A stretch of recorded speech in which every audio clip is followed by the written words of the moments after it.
Naquele tempo, Jesus tomou consigo Pedro, Tiago e João e os levou sozinhos a um lugar à parte, sobre uma alta montanha, e transfigurou-se diante deles. Suas roupas ficaram brilhantes e tão brancas, como nenhuma lavadeira sobre a terra poderia alvejar. Apareceram-lhe Elias e Moisés, e estavam conversando com Jesus. Então Pedro tomou a palavra e disse a Jesus: Mestre, é bom ficarmos aqui. Vamos fazer 3 tendas, uma para ti, outra para Moisés e outra para Elias. Pedro não sabia o que dizer, pois estavam todos com muito medo.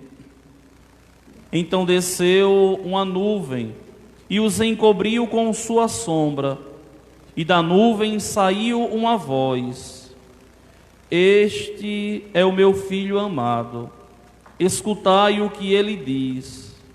E de repente, olhando em volta, não viram mais ninguém, a não ser somente Jesus com eles. Ao descerem da montanha, Jesus ordenou que não contassem a ninguém o que tinham visto, até que o Filho do Homem tivesse ressuscitado dos mortos.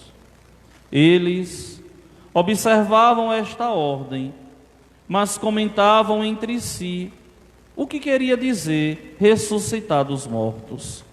Palavra da salvação.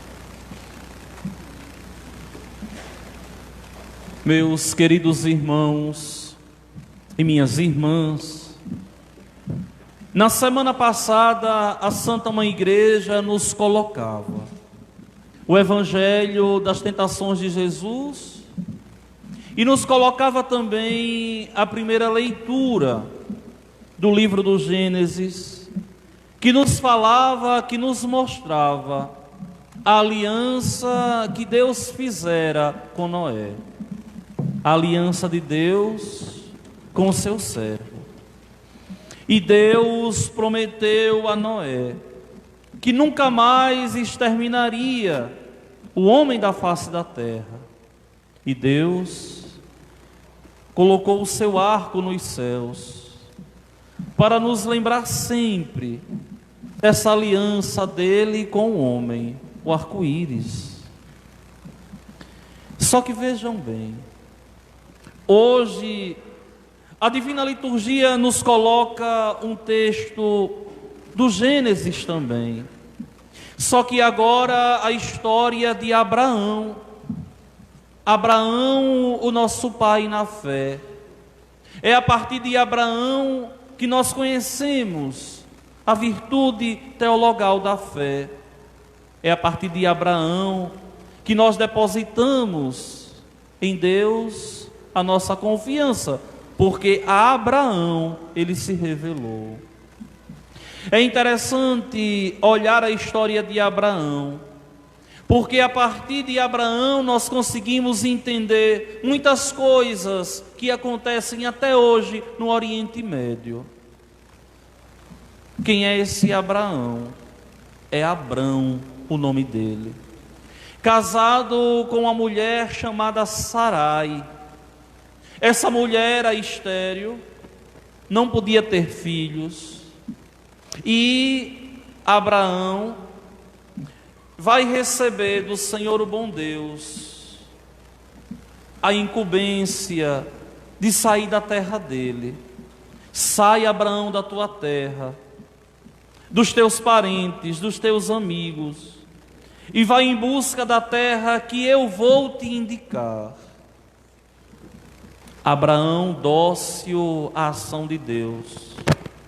Impressionante, mas tudo abandona, sem olhar para trás, e vai em busca da terra prometida.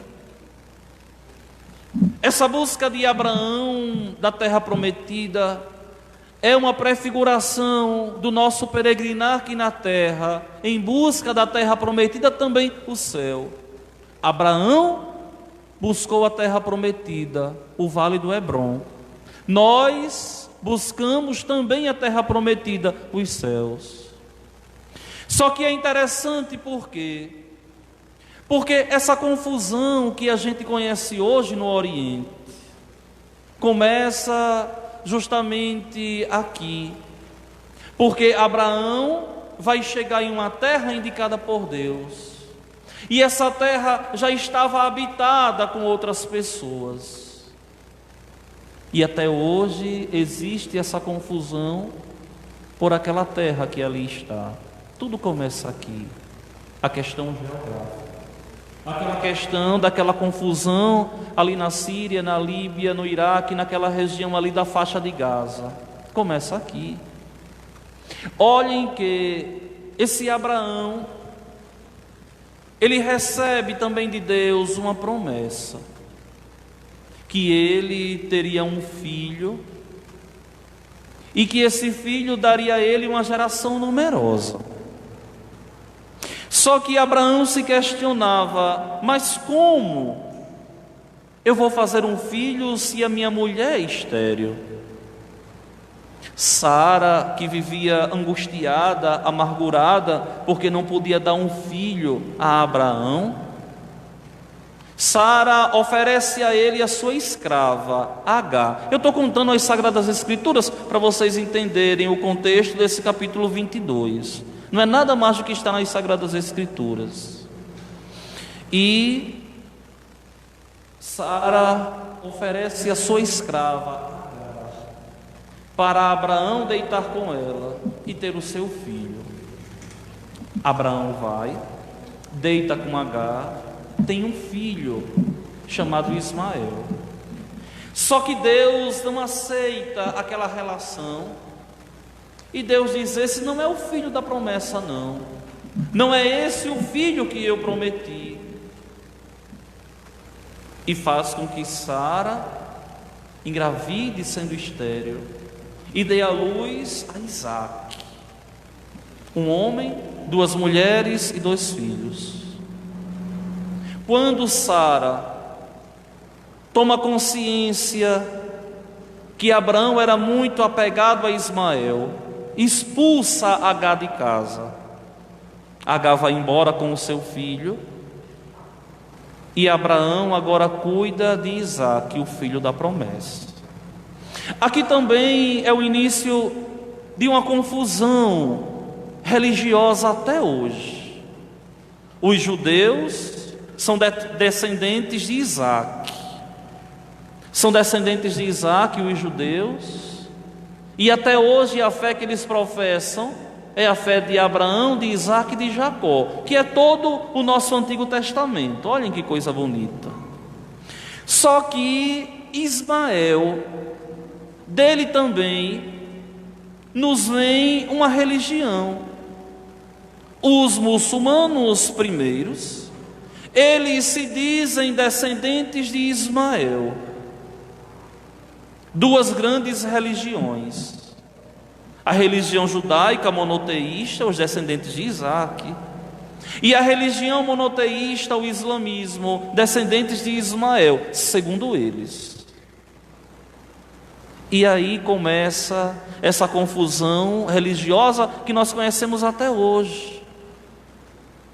Os muçulmanos que não aceitam os judeus, e os judeus que não aceitam os muçulmanos, e os cristãos que estão no meio desse fogo cruzado. É claro que nós temos que entender aqui, quando eu digo que eles dizem que são descendentes de Ismael, porque para a nossa história ocidental não existe base, mas para a história deles, segundo eles, tem base. Por quê? Porque a história de Abraão está há 2000 anos antes de Cristo. E o islamismo, a religião muçulmana, surge 600 anos depois de Cristo. E aí nós questionamos muito isso. Mas de todas as formas, o que nós entendemos é que eles se dizem descendentes de Ismael. E nós, os judeus, os nossos irmãos mais velhos na fé, se dizem e de verdade são descendentes de Isaac. Só que vejam que coisa bonita e que coisa interessante. Quando eu digo nós, porque a nossa fé é a mesma fé de Abraão, não é diferente. A fé dos judeus da fé dos cristãos. Nós cremos no Deus de Abraão. Eles que não aceitam Jesus Cristo, é diferente. E vejam que Isaac aqui é o filho da promessa, é o grande herdeiro de Abraão, é a pérola preciosa de Abraão. E o que é que Deus faz com Abraão? Aí a gente entra no contexto de hoje, na leitura de hoje. Abraão, Deus chama uma vez, e ele responde: aqui estou. Toma teu filho único Isaque, a quem tanto amas, dirige-te à terra de Moriá e oferece-o aí em holocausto, sobre o monte que eu te indicar. Olha, minha gente, que insanidade, que loucura aos olhos humanos. Deus que pede que um pai sacrifique um filho e ofereça a Deus em holocausto. Abraão, de modo algum, questiona. Abraão não questiona Deus, espera acontecer. É uma pena que a liturgia, para simplificar, não nos coloca o capítulo 22 todo. Mas o que é que Abraão faz aqui? Ele pega 2 servos, Isaque, um fecho de lenha, e pega também um facho de luz, e vai para a montanha. Que montanha é? O Monte Moriá. E nesse caminho, Isaque questiona ao pai, Abá, que quer dizer papaizinho: onde está a vítima que nós iremos oferecer? E Abraão ali, com o coração na mão, sem entender porque Deus estava pedindo o que ele tinha de mais precioso, Abraão responde: meu filho, Deus proverá, Deus providenciará. Sim, olha a fé de Abraão. O Deus que eu creio, o Deus que eu sirvo, jamais haverá de me abandonar. Esse é o pensamento de Abraão. O Deus que eu entreguei a minha vida não vai me decepcionar, mesmo que eu não entenda as coisas. E Abraão sobe, chega ao Monte Moriá, amarra Isaque, e é impressionante porque Isaque não questiona nada, está nas mãos do pai. O filho confia totalmente no pai. Isaque não questiona nada ali, em silêncio. E quando Deus vê que Abraão vai fazer aquilo que Deus pediu, Deus agora fala 2 vezes: Abraão, Abraão, não estendas a mão contra teu filho. Não fira o teu filho Abraão, não lhes faça mal algum. Minha gente, isso é tão forte, por quê? Porque Deus, na sua infinita misericórdia, Deus não permite que Abraão fira o seu filho. Deus só provou. O texto começa: Deus pôs à prova Abraão. E depois que Deus provou, Deus diz: agora sei que temes a Deus. Olha, minha gente, que essa história de Abraão aqui é a minha história, é a tua história. Quantas vezes na nossa caminhada o Senhor, o bom Deus, nos prova, pedindo coisas que nós não entendemos, pedindo coisas que nós não compreendemos, mas a nos provar a nossa fé. Olhem que eu costumo sempre dizer assim, e de verdade interpreto sempre a palavra de Deus a partir dessa realidade de que Deus nunca decepciona ninguém. Deus nos prova, e as provas de Deus muitas vezes são duras, e muitas vezes nos fere e a gente não compreende porquê. Mas no tempo propício, tudo se revelará. Observem que esse sacrifício aqui do Monte Moriá, de 2000 anos antes de Cristo, vai de verdade voltar à história agora, sendo Deus a ocupar o lugar de Abraão, e sendo Jesus a ocupar o lugar de Isaque, quando também em um monte, um pai entrega um filho em benfeitoria de um povo. Que pai é esse? É o que está nos céus. Que filho esse? É Jesus. E da mesma forma que Abraão, que Isaque não questiona Abraão, nosso Senhor não questiona ao Pai e se entrega por amor a nós, nos mostrando de verdade que Ele é o soberano e que é Ele quem sofreu as nossas dores por amor de nós. Olha, minha gente, isso aqui é muito interessante, porque nós precisamos compreender que a morte de Cristo, que o sofrimento de Cristo foi uma morte humana, um sofrimento humano. Alguns hereges do início da igreja vinham dizer que o sofrimento de Cristo foi aparente porque Ele era Deus. Não, Ele foi sujeito à carne, como eu e vocês. Mas o que Deus queria provar em Abraão, o seu amor. O que o Pai queria provar em Jesus, o seu amor. O que Deus quer provar em nós muitas vezes quando passamos por dificuldades que não entendemos, o nosso amor. E é aqui nessa provação que muitos se perdem e contra Deus se revoltam e não conseguem esperar em Deus, e não conseguem entender que muitas vezes a vida vai dar um giro de uma forma que a gente nunca imaginava, mas é preciso esperar. O Senhor, o Deus que nós cremos, nunca nos abandonou, nunca nos abandona. Por mais que a noite seja escura, como nos diz São João da Cruz no século XVI, por mais que a noite pareça não ter fim, porque tantas pessoas vivem na claridade do sol, mas ainda estão com a penumbra escura dos problemas, das dores e das dificuldades da vida. Vejam que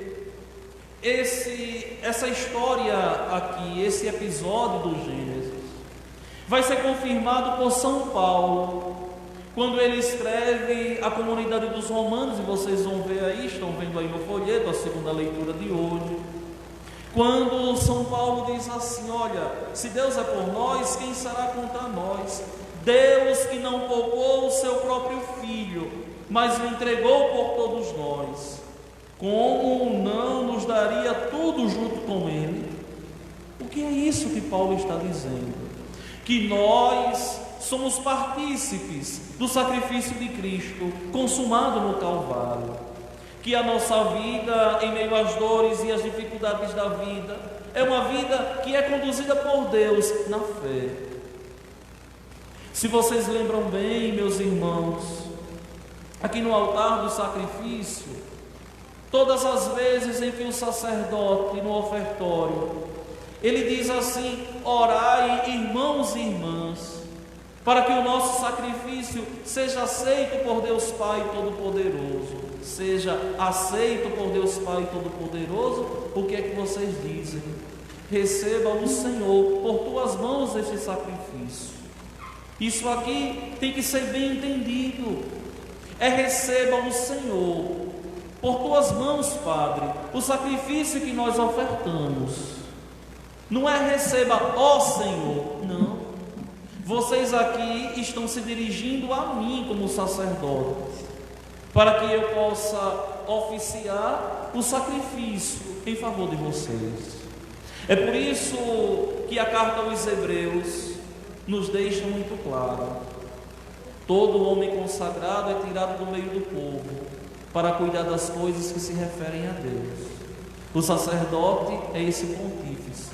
É por isso que a primeira oração da Santa Missa, o Oremos, sempre vem com uma intenção, e é chamada de oração da coleta, onde o padre ali diz: oremos. Se tiver uma intenção pública, ele coloca, como hoje nós rezamos, que é para que todos vocês tomem consciência do sacrifício que ora celebramos.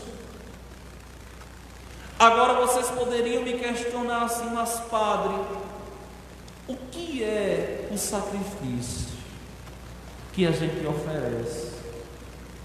Não é só a hóstia santa. Hóstia, vocês sabem, no latim é vítima. Não é só a vítima, não. Mas é tudo aquilo que nós fazemos por amor a Deus. Eu, por exemplo, abdiquei de uma família, de um sonho de ser pai, que sempre tive e carrego até hoje no meu coração. Abdiquei da minha família, de uma vida bem tranquila, de uma vida com muita mordomia, em nome de Deus. Muitas vezes vivendo o sacrifício da incompreensão, das dores, das calúnias, em nome de Deus, para fazer aquilo que é correto, apesar das minhas limitações, o meu sacrifício. E poderia colocar tantos ali. Mas vocês também devem trazer à Igreja de Deus os vossos sacrifícios também. O sacrifício de perdoar alguém que te feriu. Perdoar em nome de Deus, mesmo que você não tenha vontade. Senhor, eu não tenho vontade nenhuma, mas eu vou perdoar porque te amo. Perdoar a esposa que foi infiel, ou o esposo. Perdoar alguém que fez uma maldade tão grande. Perdoar alguém que nos interpretou mal. Perdoar alguém que foi falso. Que hoje em dia, minha gente, é impressionante como nós vivemos em uma sociedade que não se sabe mais o que é lealdade. Como não existe mais lealdade de amigo para amigo, dentro de casa, de filho para pai, de pai para filho. Que mundo falso! É preciso perdoar em nome de Deus. É oferecer o sacrifício de rezar quando o coração não tem vontade. É de oferecer o sacrifício de continuar acreditando em Deus, mesmo quando Ele nos permitiu passar por algo que nos fez sofrer tanto, ou quem sabe nos faz sofrer até hoje. O sacrifício de dizer: Senhor, eu estou te seguindo, mas está doendo, Senhor. Senhor, eu estou depositando nas tuas mãos a minha vida, mas está doendo, me sustenta, Senhor. E nós sabemos, minha gente, que tem momentos que é assim. E é justamente esse sacrifício que é agradabilíssimo aos olhos de Deus. Mas Deus nos pede sempre os nossos Isaques, aquilo que é a garantia das nossas vidas, porque Deus quer incutir na nossa cabeça, incutir na nossa mente, que de verdade Ele é a razão dos nossos dias, e que nada é mais importante que Deus, nem o nosso trabalho, nem os nossos pais, nem os nossos filhos, nem a esposa, nem o esposo, nem os amigos, nem a nossa casa, nem o nosso carro.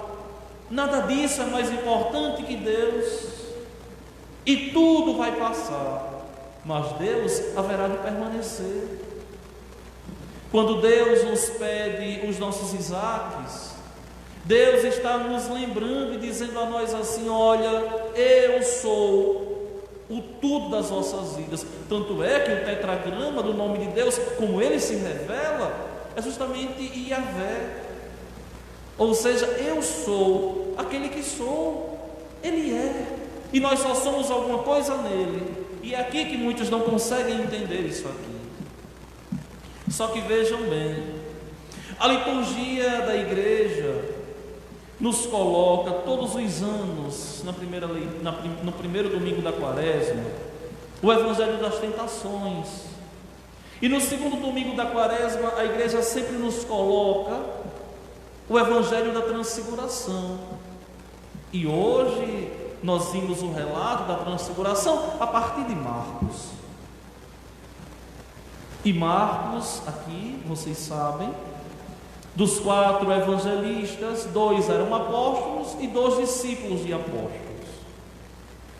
Marcos não era apóstolo, Lucas não era apóstolo. Dos 4 evangelistas que nos relataram a vida de Cristo, só 2 eram apóstolos: Mateus, Levi e João, filho de Zebedeu, irmão de Tiago. Só eles 2 eram apóstolos, que escreveram aquilo que eles viveram. Padre, e a autoridade de Lucas de onde vem? Do que ele escutou de Paulo, que não viveu, mas que foi atrás. Padre, e de onde vem a autoridade de Marcos, que é o evangelho mais antigo, viu? O mais curtinho, justamente de Pedro. João Marcos aqui é discípulo de Pedro, e escreve o seu evangelho escutando de Pedro. E uma particularidade no texto santo do Evangelho hoje aqui é justamente como Marcos escreve o seu texto. Porque Marcos aqui escuta o relato de Pedro e Pedro diz assim: olha, Marcos, na transfiguração, lá no Monte Tabor, Marcos, ele se transfigurou, ele ficou tão branco. Mas ele ficou tão branco que não tem como descrever. Eu acho que uma brancura tão grande que nenhuma lavadeira no mundo conseguia alvejar as vestes daquele jeito. E o que é que Marcos faz? Coloca do mesmo jeito. Olha o texto santo. Jesus levou consigo Pedro, Tiago e João. João aqui é o evangelista, Tiago é seu irmão, Pedro é o que vai relatar para Marcos. E os levou sozinho a um lugar à parte, ao Monte Tabor, é o Monte da Transfiguração, sobre uma alta montanha, e se transfigurou diante deles. Suas roupas ficaram brilhantes e tão brancas como nenhuma lavadeira sobre a terra poderia alvejar. Olha o dado que Pedro fala para Marcos. Só Marcos escreve assim. Só que por que a igreja nos coloca esse texto no segundo domingo da quaresma? Simplesmente para nos dizer que aquele que vence a tentação vai se transfigurar, que aquele que consegue vencer o pecado apesar das limitações, que luta contra o pecado, vai se transfigurar. E o que é a transfiguração aqui? É simplesmente viver na graça de Deus. Como assim, Padre? Quem consegue vencer, quem consegue lutar contra o pecado no tempo da quaresma, cresce na santidade. E vejam que aqui o texto santo nos fala de brancura, e o branco sempre foi sinônimo de coisa límpida, de coisa transparente, de coisa que não tem sujeira. Primeiro domingo as tentações, segundo domingo a transfiguração. Se eu vencer o pecado, eu me transfiguro. E onde é que me vem esse pensamento? Justamente no salmo de hoje. Se vocês pegam o salmo de hoje, vocês vão ver esse salmo 115 ou 116, dependendo das Sagradas Escrituras, da tradução. Mas olha o que é que o autor sagrado diz: Andarei na presença de Deus, junto a Ele, na terra dos vivos. Andar na presença de Deus, junto de Deus, na terra dos vivos. Vocês podem pensar aqui, minha gente, que esses vivos aqui somos todos nós que respiramos, que a nossa carne aquece. Não. Os vivos aqui são aqueles que não estão mortos diante de Deus, porque tem pessoas que vivem, mas já morreram para Deus. São verdadeiros cadáveres, são defuntos diante de Deus, porque não rezam mais, porque tem tempo para tudo menos para rezar, porque podem fazer tudo menos jejuar, porque de verdade querem levar a vida segundo seus critérios. Olha, eu achei tão engraçado essa semana. Passou uma música, uma música tão feia, que eu disse assim: meu Jesus, que música feia. Aí a pessoa disse assim: olha, padre, o senhor está achando essa música feia porque o senhor está velho. Repara que presepada. Não.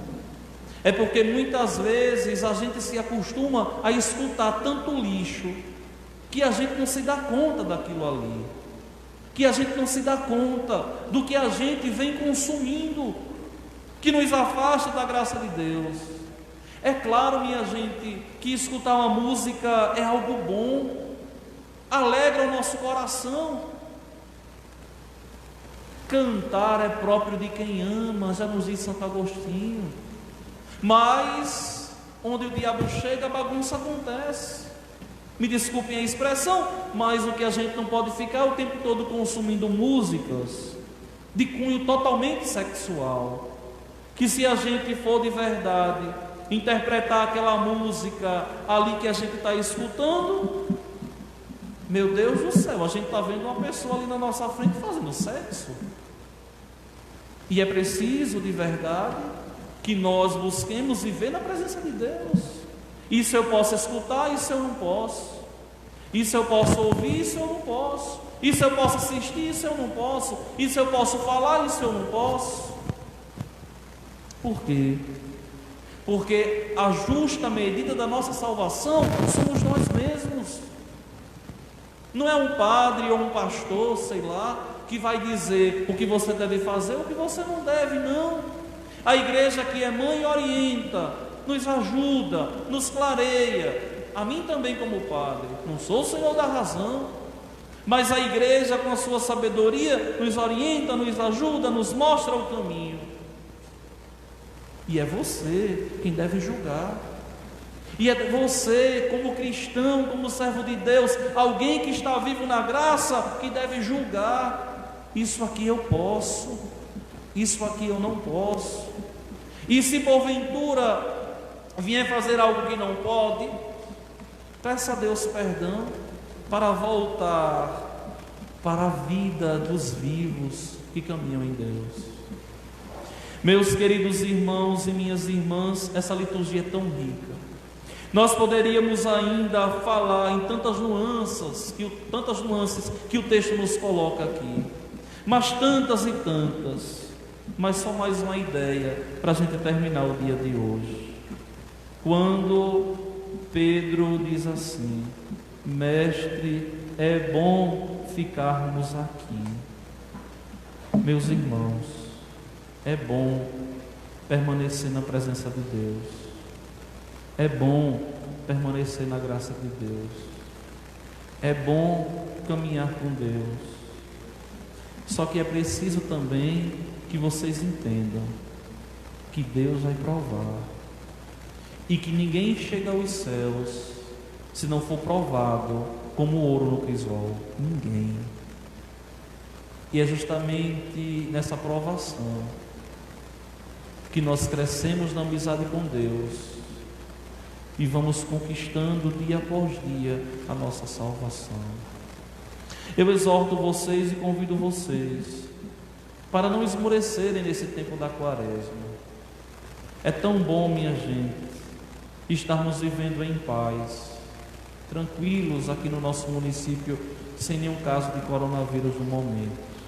Vamos rezar, vamos pedir a Deus, vamos fazer sacrifícios, vamos pedir ao Senhor, o bom Deus, que nos proteja a nós todos, para que permaneçamos na sua graça e que tenhamos o ano de 2021 verdadeiramente abençoado por Deus, e que tenhamos o ano de 2021 verdadeiramente agraciado por Deus. Que o Senhor, bom Deus, assim nos proteja e nos faça de verdade acontecer nas nossas vidas o que o Pai pediu. Este é meu filho bem amado, escutai o que ele diz. O que aqui foi dito é palavra de Deus. Escute, pegue uma ideia, guarde na sua vida e coloque sempre o Senhor como o tudo da sua vida.